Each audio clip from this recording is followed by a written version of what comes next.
എന്നിട്ടെന്താ നീ ഇതുവരെ പറയാത്തെ? പറഞ്ഞു. എന്നെ നിന്നെ ചേർത്ത് രമ്പ കഥകളുണ്ടാക്കിയപ്പോ എന്റെ മനസ്സ് ഒരുപാട് വേദനിച്ചു.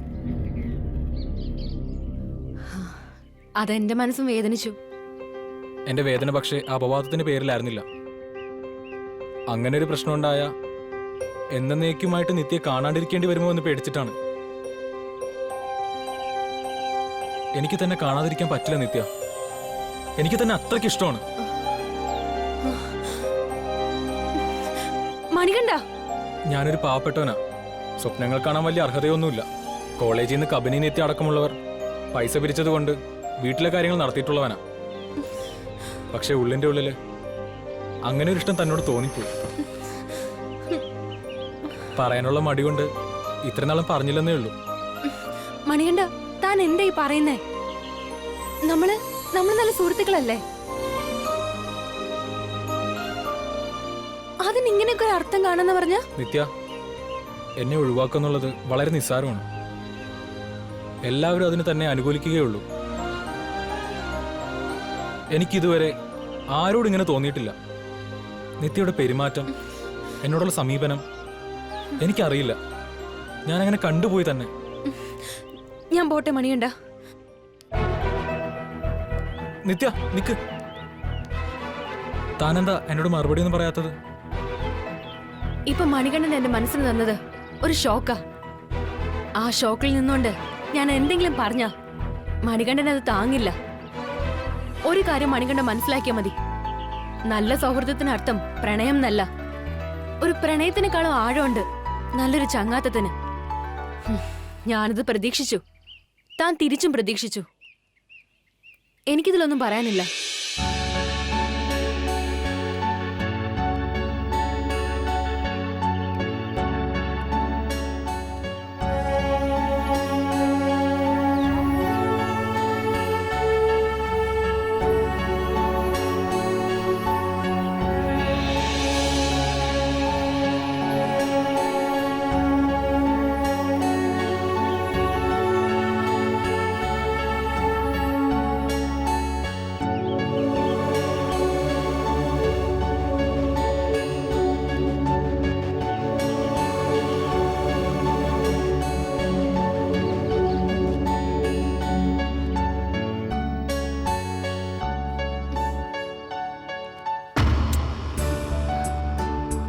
സിപ്പപ്പിനൊന്നും പഴയ ടേസ്റ്റ് ഇല്ല ലേഡി.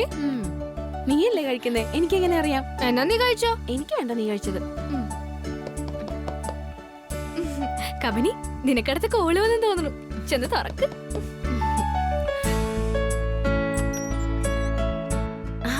നിത്യ വാ. നിത്യ, ഇന്നലെ രാത്രി മുതൽ ഇവിടെ സർപ്രൈസുകളുടെ ബഹളമായിരുന്നു. ഋഷിസാന്റെ സർപ്രൈസ് അറിഞ്ഞായിരുന്നു നീ? ഞാൻ അറിഞ്ഞല്ലോ. അതെ, കബനിയോട് ഇന്ന് വൈകുന്നേരം പാർക്കിലേക്ക് ചെല്ലാൻ പറഞ്ഞിരുന്നു. അതെന്തിനാടി? എനിക്കറിയില്ല. അത് പോട്ടെ. അതെ, ന്യൂ ഇയർ ആയിട്ട് എന്താ പരിപാടി? ഇവിടെ ആഘോഷങ്ങളൊന്നും ഇല്ലേടി? ഇവിടെ സിറ്റിയിൽ ആഘോഷങ്ങളൊക്കെ കാണുമായിരിക്കും. ഞാനങ്ങനെ വിശേഷിച്ച് ഒന്നിലും പങ്കെടുത്തിട്ടില്ല. ഞാൻ വെറുതെ ഇരുന്നപ്പോ നിങ്ങളെ കാണാൻ വേണ്ടി ഇറങ്ങിയതാ. നിത്യ, നീ എന്താ വല്ലാതിരിക്കുന്ന? ഏയ്, എനിക്ക് കുഴപ്പമൊന്നുമില്ലല്ലോ. അതൊന്നും പറയണ്ട. നിന്റെ മുഖത്തെന്തോ ടെൻഷൻ ഉണ്ട്. ഞാൻ നിന്നെ ആദ്യമായിട്ട് കാണുന്നൊന്നല്ലോ. ഏയ്, അങ്ങനൊന്നും ഇല്ല കബനി. നിനക്ക് മനസ്സിന് സന്തോഷം കൂടുതലുള്ളോണ്ട് ചിലപ്പോ തോന്നുന്നതായിരിക്കും. അത് തന്നെ. കുറച്ചു മുന്നേ ഇവൾ എന്നോട് ചോദിച്ചു, നീ എന്തെങ്കിലും തൂങ്ങി പിടിച്ചിരിക്കുന്നേ, നിനക്കെന്താ മനസ്സിനൊരു ഉഷാറില്ലാത്തോന്നൊക്കെ. ഇവളുടെ മനസ്സിരുന്ന് ചാടുകയല്ലേ, പിന്നെ നമ്മളൊക്കെ കണ്ണി പിടിക്കോ? അതൊന്നും അല്ല. ഇവക്ക് എന്തോ പ്രശ്നമുണ്ട്. വീട്ടിലെന്തെങ്കിലും കുഴപ്പമുണ്ടായോ? ആരെങ്കിലും വഴക്കിട്ടോ? ഒന്നുമില്ലെന്ന് പറഞ്ഞില്ലേ. ഞാൻ നിങ്ങളെ കണ്ട് ഒന്ന് വിഷയം വേണ്ടി വന്നതാ. രണ്ടാൾക്കും ഹാപ്പി ന്യൂ ഇയർ. ഞാൻ ഇറങ്ങട്ടെ. നിത്യ, നീ ഞങ്ങളെ കണ്ട് ഇത് പറയാൻ വേണ്ടി മാത്രം വന്നതാണോ? വന്നാ നീ പെട്ടെന്ന് പോവാറില്ലല്ലോ. അങ്ങനെ പോണെങ്കി അതിനൊരു കാരണം വേണം. എന്തായാലും പറ. അത് ഞാനിപ്പോ എന്താ നിന്നോട് പറയാ? നാളെ ആവട്ടെ, എനിക്ക് നിന്നോട് കുറച്ച് സംസാരിക്കാനുണ്ട്. അത് വേണ്ട. വിഷമത്തിന്റെ കാരണം എന്താണെങ്കിലും ഒരു ദിവസം മുഴുവൻ നീ മനസ്സിൽ വെച്ചോണ്ട് നടക്കണ്ട. ഇപ്പൊ തന്നെ നീ പറ. അങ്ങനെ സീരിയസ് ആയിട്ടൊന്നുമില്ല കബനി. ചെറിയൊരു കാര്യം. എനിക്കിത് നാളെ പറയാൻ പറ്റൂ. ഞാൻ ഇറങ്ങുവാണേ. അല്ല നിത്യ, എനിക്കിപ്പോ പോയേ പറ്റൂ.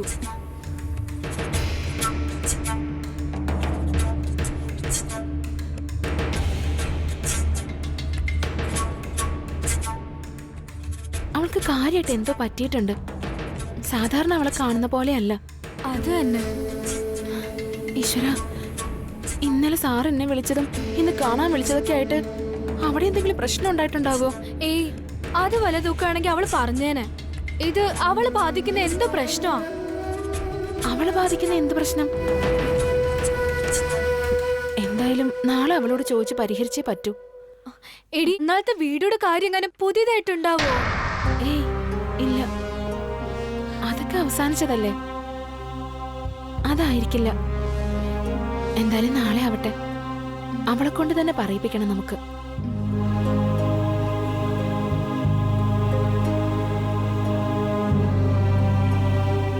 ശ്യാമളേച്ചി,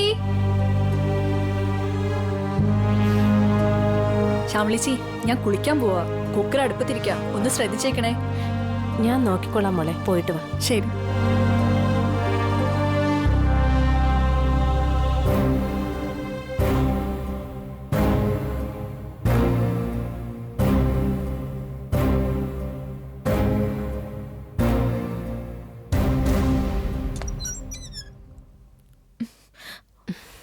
സ്വപ്നയുടെ മൊബൈൽ വാങ്ങിച്ചു. അവൾ അങ്ങനെ ഇറങ്ങിപ്പോയത് മുതൽ എനിക്ക് ടെൻഷൻ മാറുന്നില്ല. ചേച്ചി വിളിച്ച് കാര്യം എന്താന്ന് തിരക്കണം. എടി, അതവൾക്ക് പ്രശ്നാവോ? സാരില്ലടി, ചേച്ചിയല്ലേ. കാര്യം എന്താന്ന് ചോദിച്ചാ പറയും.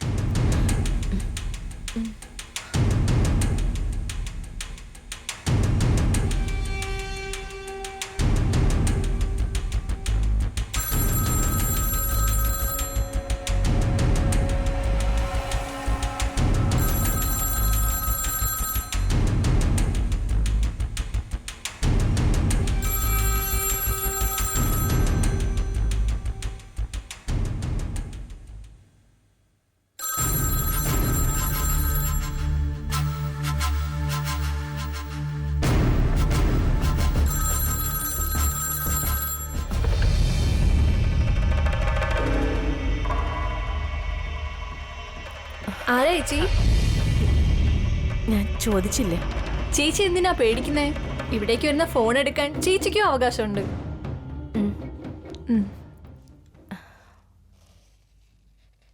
ഹലോ. ആ ചേച്ചി, ഞാനാ. ആ പറയടി. ചേച്ചി, നിത്യ ഇപ്പൊ എന്റെ അടുത്ത് വന്നിരുന്നു. ആ, അവള് നിങ്ങളുടെ ഒപ്പം ഉണ്ടാവും പറഞ്ഞ് ഇറങ്ങിയതല്ലേ ഇവിടുന്ന്? എന്നിട്ട് അവളെവിടെ? വന്ന ഉടനെ അവള് തിരിച്ചു പോയി. തിരിച്ചോ? അവള് വൈകുന്നേരം വരെ നിങ്ങളുടെ കൂടെ ആയിരിക്കുന്നാണല്ലോ പറഞ്ഞത്. ഇവിടെ വരുമ്പോ അവൾക്ക് എന്തോ ഒരു അസ്വസ്ഥത ഉണ്ടായിരുന്നു. എന്തോ ഒരു ടെൻഷൻ പോലെ. ഏയ്, ഇവിടെ ഉണ്ടായിരുന്നപ്പോ ഒരു കുഴപ്പമില്ലായിരുന്നു. അവള് നല്ല മൂഡിലാണല്ലോ ഇവിടുന്ന് ഇറങ്ങിയത്. പിന്നെ എന്തു പറ്റി അവൾക്ക്? ചോദിച്ചിട്ടൊന്നും പറഞ്ഞില്ല. ഒരു ചെറിയ വിഷമമുണ്ട്, അത് നാളെ എന്നോട് പറഞ്ഞോളാന്ന് പറഞ്ഞു. എന്തായാലും ഇവിടെ നിന്ന് ഇറങ്ങുന്നവരെ അവൾ ഹാപ്പി ആയിരുന്നു.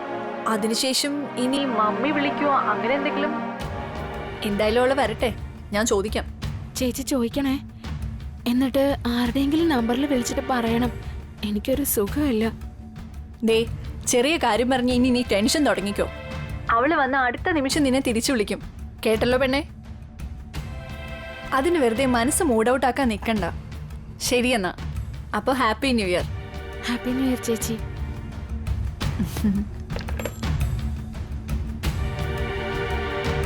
ചേച്ചി പറയുന്നത് അവള് നല്ല സന്തോഷത്തിലാ അവിടുന്ന് ഇറങ്ങിയെന്നാ.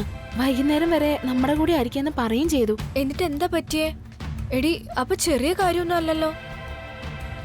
ഇന്ദ്രപുരിയിൽ നിന്ന് അവള് നമ്മുടെ ഹോസ്റ്റലിലേക്ക് വരുന്ന വഴി എന്തോ സംഭവിച്ചിട്ടുണ്ട്. അതെന്തായാലും അവൾക്ക് ടെൻഷൻ ഉണ്ടാക്കുന്ന കാര്യം തന്നെയാ. നാളെ അവള് പറയാന്ന് പറഞ്ഞിട്ടുണ്ടല്ലോ. അല്ലെങ്കിൽ ചേച്ചി ചോദിക്കുമ്പോ പറയട്ടെ.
ആ ഹലോ, ആ തേജ, നിങ്ങൾ എവിടെയാ? ഞാൻ നിങ്ങളോട് പറഞ്ഞതല്ലേ വെയിറ്റ് ചെയ്യണോന്ന്. എന്താ നീ പറയുന്നേ? പെട്ടെന്ന് എവിടെ നിന്ന് എനിക്ക് ഈ അത്യാവശ്യം വന്നേ? ദേ, വെറുതെ എന്നെ ടെൻഷൻ ആക്കാതെ. ഞാൻ കാറ് പിടിച്ചാ വന്നേ. അയാൾക്ക് കൊടുക്കാൻ പോലും എന്റെ കൈ കാശില്ല. ഇഡിയറ്റ്. ഛേ.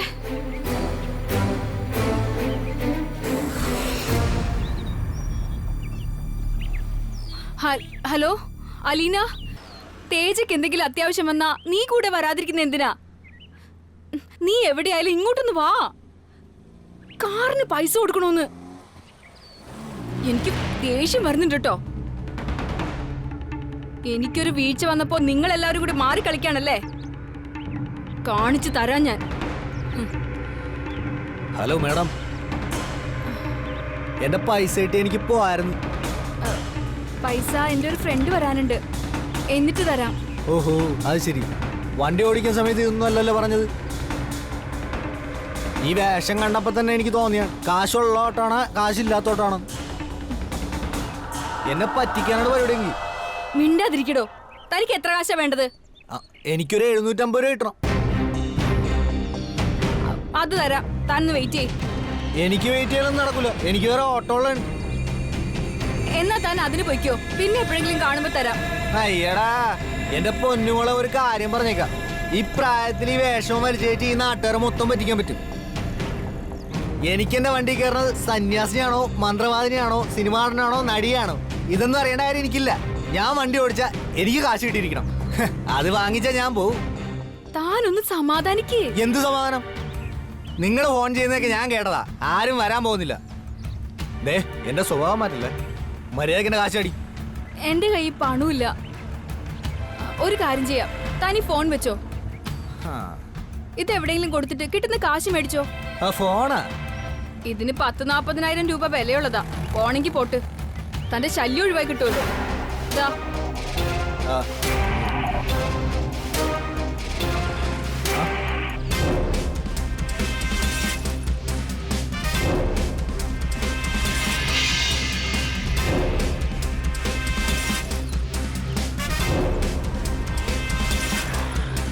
എന്താ ഏട്ടാ കാര്യം? കുറച്ചു മുമ്പ് എന്റെ വണ്ടിയിലൊന്ന് കയറി തോച്ചേ. 3-4 സ്ഥലങ്ങളിൽ പോയി. ഇവിടെ എത്തിയപ്പോ കൈ കാശില്ല. എന്നിട്ട് ഫോണും കൊണ്ടുപോയിക്കോളാൻ പറഞ്ഞു. ഞാനിത് കൊണ്ടുപോയാലേ ഞാനിത് കട്ടതാണെന്ന് പറഞ്ഞ് എന്നെ എങ്ങനെയെങ്കിലും പിടിപ്പിക്കാനുള്ള പരിപാടിയാണ്. നിങ്ങൾക്ക് എത്ര പൈസ കിട്ടാനുള്ളത്? എനിക്ക് 750 രൂപ ഇട്ടാണ്ട്.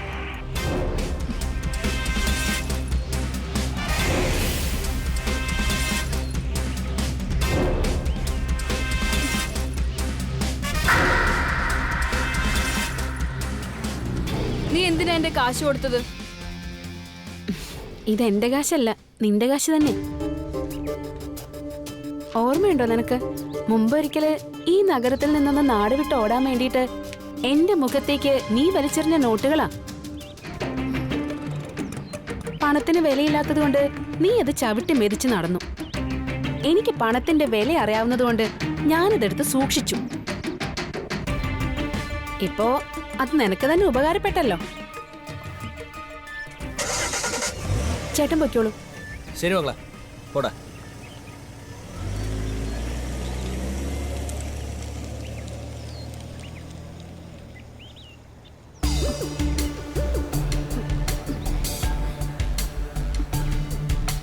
ഇപ്പോ എങ്ങനെയുണ്ട് സ്വാമിനി?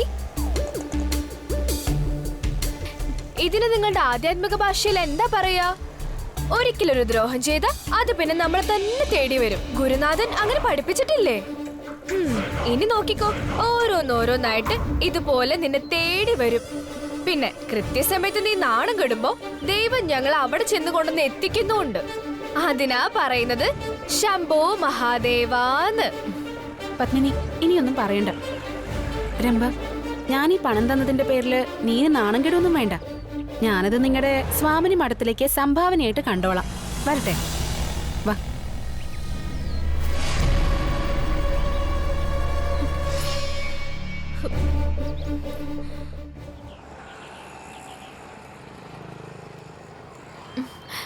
ഇവിടെ വന്നപ്പോഴാ ന്യൂ ഇയറിനൊരു നിറം. എന്തോരം ആൾക്കാരല്ലേടേ. നമ്മളെ ആരെങ്കിലും കാണുന്നുണ്ടാവോ? ഇല്ല, നമ്മൾ ദേവലോകത്ത് നിന്ന് വന്ന അപ്സരസ് അല്ലേ, അദൃശ്യമായിട്ടല്ലേ നടക്കൂ. നമ്മൾ ആരെങ്കിലും കണ്ടാൽ ഇപ്പൊ എന്താ? അല്ല, ഋഷി സാറുമായിട്ട് ഇവിടെ നിൽക്കുന്നത് കണ്ടാ തുടങ്ങി അവിടെ ഒരു പൊട്ടത്തരം പറച്ചില്. എടി, പാർക്കിൽ എന്തോരം പേരുണ്ട്. അവർക്ക് എന്തിനാ വന്നെ നമുക്കറിയോ? അവര് കാമുകന് കൂടെ വരുന്നവരുണ്ടാവും, കാമുകന് കാണാൻ വരുന്നവരുണ്ടാവും, കൊച്ചുങ്ങളെ കളിപ്പിക്കാൻ വരുന്നവരുണ്ടാവും. അതിന് നിനക്കെന്താ? നീങ്ങ വന്നേ.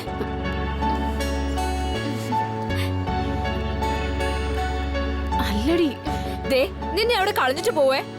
അല്ലെങ്കിൽ തന്നെ കൂടെ വരാൻ വിളിച്ചത് എനിക്ക് ഇഷ്ടായിട്ടില്ല. ഋഷി സാർ നിന്നോട് തനിച്ച് വരാനല്ലേ പറഞ്ഞത്, പിന്നെ എന്തിനാ എന്നെ കൂട്ടിയേ? ഞാൻ തനിച്ചാണ് വരുന്നതെങ്കിൽ വരില്ലായിരുന്നു.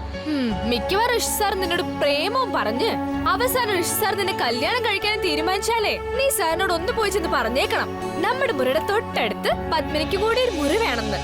ഞാനവിടെ വന്ന് കിടന്നാലല്ലേ നിനക്ക് ധൈര്യം കിട്ടൂ. കഴുത.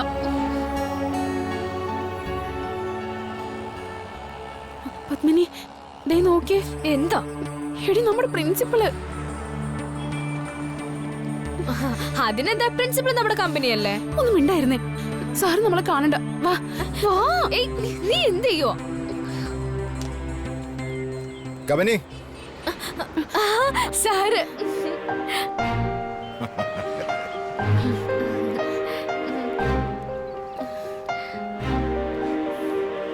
എന്താ നിങ്ങളിവിടെ? അത് സാർ ഞങ്ങള് വെറുതെ. ഒന്നുമില്ല സാർ, ഇന്ന് ക്ലാസ് ഇല്ലല്ലോ, അതുകൊണ്ടാ. ക്ലാസ് ഇല്ലെങ്കിൽ ഹോസ്റ്റൽ മുറിയിൽ ഇരുന്ന് എന്തെങ്കിലും പഠിച്ചൂടെ? ഇങ്ങനെ കറങ്ങി നടക്കണോ? സാർ, നിങ്ങൾക്ക് ഈ നാട്ടിൽ പ്രത്യേകിച്ച് കണക്ഷൻസ് ഒന്നുമില്ല. അപ്പോ ഇങ്ങനെ കറങ്ങി നടക്കുന്നത് ശരിയാണോ ദോഷമാണോ? പാർക്കല്ലേ സാർ, ഇവിടെ വരുന്നത് എന്താ കുഴപ്പം? Shut up! ഒരു പ്രിൻസിപ്പൽ എന്ന നിലയ്ക്ക് കോളേജിൽ തീരുന്നതല്ല എന്റെ ഉത്തരവാദിത്വം.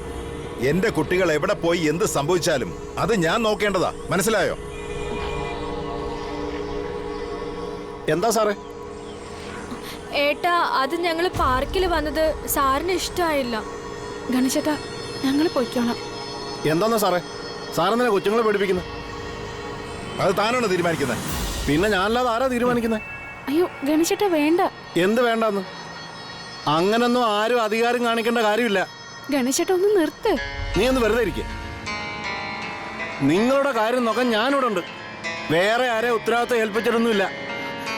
ഗണേശേട്ടാ, സാറിന് ഞങ്ങളെ ചോദ്യം ചെയ്യാനുള്ള അവകാശമുണ്ട്. അതിന് ഗണേശേട്ടൻ ദേഷ്യപ്പെടണ്ട. അല്ലാതെ ഞാൻ എന്താണ് ചെയ്യേണ്ടത്? ചിരിക്കണോ? എന്താ സാറേ, ഞാൻ ചിരിക്കണോ? ഞാൻ ചിരിക്കണോന്ന്? താൻ ചിരിച്ചോടോ, വേണമെങ്കിൽ ഞാനും ചിരിക്കാം.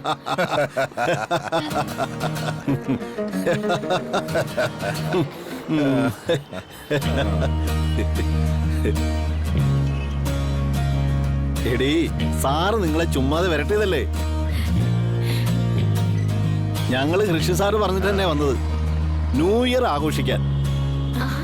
അയ്യോ, ഞാനേ കാര്യങ്ങളൊന്ന് ഗൗരവമായിക്കോട്ടെ എന്ന് കരുതി. ഗണേശ, പോയി ഞാനിപ്പോ പ്രിൻസിപ്പലിന്റെ സ്ഥാനവും കളഞ്ഞ് ഇവരുടെ കൂടെ ക്ലാസ്സിൽ ചെന്നിരിക്കേണ്ട ഒരു അവസ്ഥയാണ്. എല്ലാരും കൂടി ഇവരുടെ കൂട്ടത്തിൽ എന്നെ ആക്കി. അത് രസമല്ലേ സാറേ? സാറിന് സാറിന്റെ ചെറുപ്പം വീണ്ടെടുക്കാൻ ഇവരുടെ കൂടെ നടക്കുന്നതല്ലേ നല്ലത്. ഓ, കൊള്ളാം കൊള്ളാം.